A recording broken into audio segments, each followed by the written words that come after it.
So hi everyone, I'm Dr. Varun Malhotra and let's discuss about the different types of corneal transplants today. There are different types of corneal transplants and the indications for each are different. The most conventional corneal transplant used to be the full thickness penetrating keratoplasty. Then came DALK or a deep anterior lamellar keratoplasty, wherein we replace the first 4 layers of the cornea. And then came the endothelial keratoplasties like DSEK and DMEK. Now I will now tell you in detail about each and the indications for each. Now generally after infections, the cornea has a scar which is left behind.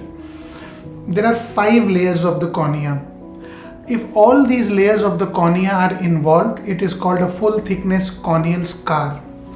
And once you have a full thickness corneal scar, there is no other way to treat it but to do a penetrating full thickness keratoplasty, wherein we take the cornea from the donor eye and replace the host cornea with the new cornea.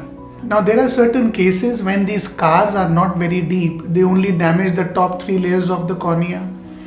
There are diseases like advanced keratoconus where only the top layers of the cornea may be affected. In these cases, we don't change the whole cornea. We just remove these damaged layers or the top 3-4 layers of the cornea and replace them with the new graft. And this is called as deep anterior lamellar keratoplasty. And why do we do this is because less amount of corneal tissue is transplanted. So the chances of a corneal rejection is far lesser compared to a full thickness.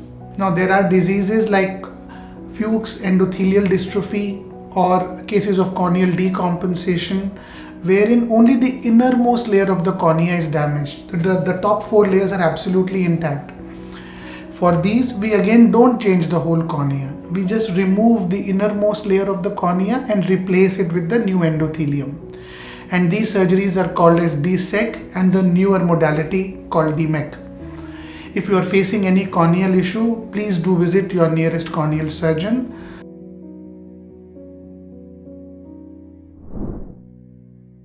Follow Center for Sight and post your queries to get answers from the experts.